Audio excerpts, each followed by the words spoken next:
Ecology Man's channel. This is the first video recording I will be doing, and the purpose of this channel is to discuss topics in ecology that are basic, advanced, intermediate, and everything in between. So let's start by looking at life and the physical environment. And specifically, we're going to focus in on water and nutrient-related adaptations. There's a few critical points we should be considering. Water has many properties favorable to life. Many inorganic nutrients are dissolved in water. Plants obtain water and nutrients from the soil by the osmotic potential of their root cells. Forces generated by transpiration help to move water from roots to leaves. Salt balance and water balance go hand in hand, and animals must excrete excess nitrogen without losing too much water. So at this point, you may be wondering who I am, and that is fair. So I have a Bachelor of Science in Ecosystem Science and Sustainability, and I would like to use the knowledge I have gained over the past 4 years and share that with all of you. So that is really just my background, just really briefly my education, and maybe at some point I will go more into what I actually did in terms of field research and things like that. But for now, I'm just going to keep it to the ecology topics. So let's consider water and its properties. Well, we know that water is abundant over most of the Earth's surface, and within the temperature range usually encountered there, it is liquid. Of course, water also has immense capacity to dissolve inorganic compounds, which makes it an excellent medium for the chemical processes of living systems. So let's focus in on the thermal properties of water first. Here we have some parameters, and these are not necessarily something you need to know if you're not studying ecosystem science or watershed science or anything like that, but it's good to be familiar with them. So we have liquid water thermal conductivity, we have ice thermal conductivity, liquid water heat capacity, ice heat capacity, liquid water mass density, ice mass density, and specific latent heat of fusion. And if you're confused about any of these units, that's totally fine. I would suggest maybe looking into Khan Academy or something for some dimensional analysis help, and potentially maybe look at some physics as well, because physics tends to deal with a lot of these different units that you see here. So let's talk about the thermal properties of water. Well, on Earth, water can be found as a solid, ice, as a liquid, and as a gas, water vapor. So no other common substance is liquid under most conditions at Earth's surface. Pure water, which is water that doesn't contain any dissolved minerals or compounds, becomes a solid below 0 degrees Celsius and becomes a gas above 100 degrees Celsius at sea level. At higher elevations, the freezing point of water changes very little, but the boiling point can be several degrees lower. When water contains dissolved compounds like salts, its freezing temperature actually drops below 0 degrees Celsius, which is why road salts are applied to ice and snow-covered roads, because those salts will allow the ice and the snow to melt at a lower temperature than they otherwise would. Dissolved compounds also raise the boiling point of water above 100 degrees Celsius. Water stays liquid over a broad range of temperatures, from 0 degrees Celsius to 100 degrees Celsius, and the temperature of water remains relatively steady even when heat is removed or added rapidly, as can happen at the air-water interface or at an organism's surface, such as on the surface of a whale in the ocean, for example. This is because water has a high specific heat, which is the amount of heat required to increase its temperature by 1 degree Celsius. Water also resists changing from one state to another. So, for example, raising the temperature of 1 kilogram of liquid water by 1 degree Celsius requires the addition of 1 calorie of heat. However, converting 1 kilogram of liquid water into water vapor requires the addition of 540 calories of heat. And similarly, lowering the temperature of 1 kilogram of liquid water by 1 degree Celsius requires the removal of 1 calorie of heat. But converting that amount of liquid water to ice requires the removal of 80 calories of heat. In other words, liquid water is really resistant to changing states, and that resistance is going to help prevent large bodies of water from freezing solid during the winter. Um, Also, the water transfers heat rapidly, and that heat tends to spread evenly throughout a body of water, and that slows local changes in temperature. Another important thermal property of water is its change in density and the way that density changes with temperature. So let's look at that. So here we have density on the y-axis, and then we have temperature on the x-axis.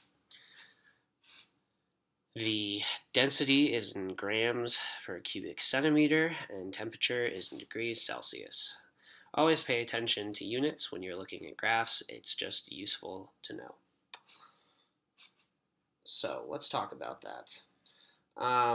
Basically, water achieves its highest density. That is, its molecules are the most densely packed together at 4 degrees Celsius.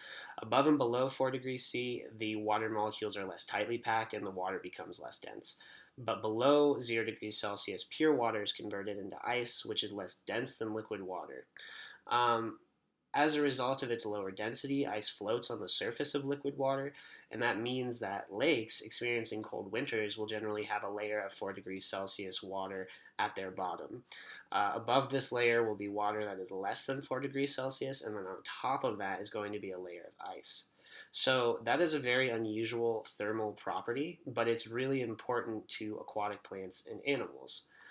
In large water bodies containing fresh water, like lakes, the bottom of that lake does not freeze, in part because of the insulation that the ice is providing from very cold air temperatures. The salt in ocean water lowers the freezing point of the water below 0 degrees Celsius, and that prevents oceans from freezing. In both cases, though, the available water provides a refuge for organisms during periods of cold temperatures. So that is certainly something to keep in mind. The adaptations of aquatic organisms often exploit the density and the viscosity of water. So, animals and plants are comprised of bone, proteins, and other materials that are somewhat denser than salt water and much denser than fresh water. Organisms can also contain fats and oils that are less dense than water, and in some cases, they also possess pockets of air, such as the lungs of the whales that were described earlier, and the combination of the materials that compose an animal's body and the presence of air pockets can determine whether an organism will float or sink in water. For organisms that are denser than the surrounding water, a variety of adaptations can either reduce an organism's density or slow its rate of sinking. So, for example, there's fish species that have gas-filled swim bladders that can adjust in size to make the density of the fish's body equal to that of the surrounding water. Um, yeah, and you can kind of think about the same methods that divers use. It's similar. So let's try to look at an example. So I mentioned whales, right? So uh, they become buoyant when they take a breath of air, but a slow release of air bubbles will help them sink to a particular depth. And then at the other end of the size spectrum, if you want to think about that, there's a lot of microscopic unicellular algae that float in great numbers in the surface waters of lakes. Um, yeah, so just some examples, but let's also talk about viscosity as well because I feel like that's a really important point. So if we talk about viscosity, it's technically defined as the resistance of a fluid to being deformed by a stress. But you could also think of viscosity as the thickness of a fluid that causes objects to encounter resistance as they move through it.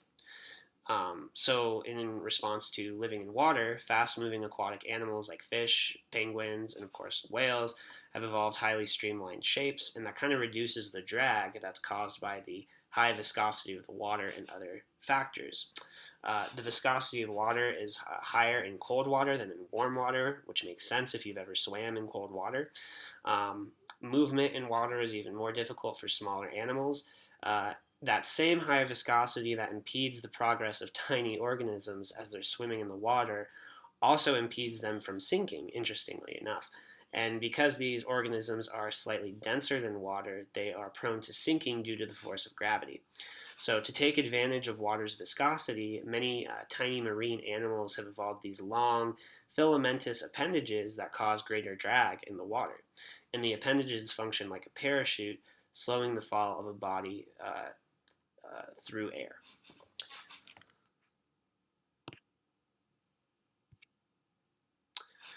So, I think I've said just about everything I want to talk about for density and viscosity.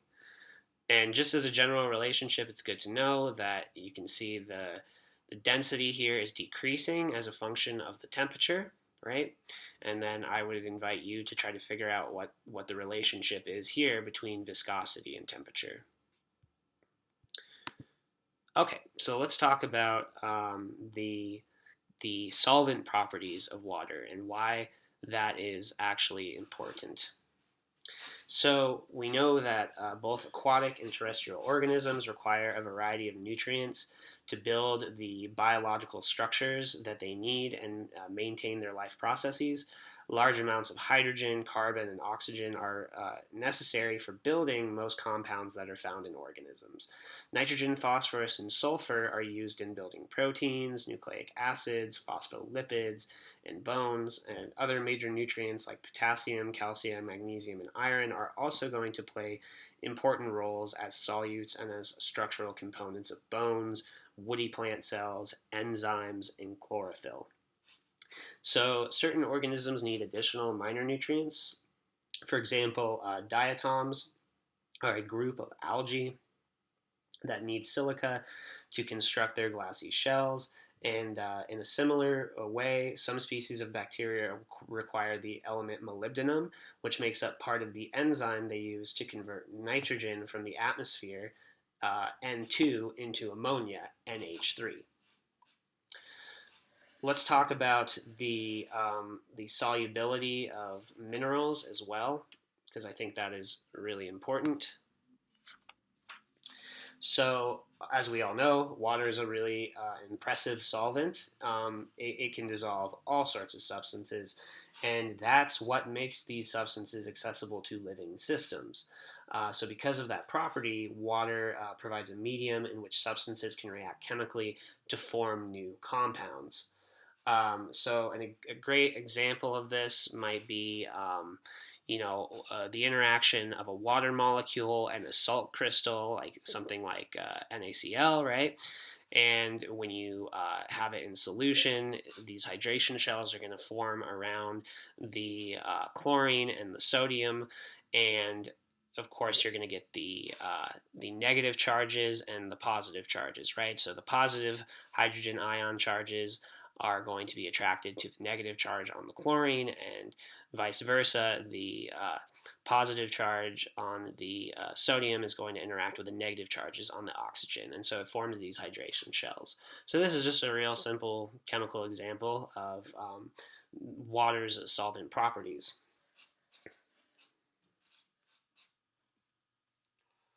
So, just something to keep in mind is that water acts as a solvent because of its molecular structure, right? So, water molecules consist of an oxygen atom in the middle and two hydrogen atoms connected in a V shaped arrangement. Um, and the arrangement results in an unequal sharing of electrons. And I was just talking about that. And if you're interested in what the forces of attraction are hydrogen bonds, right? So I guess we can talk more about that.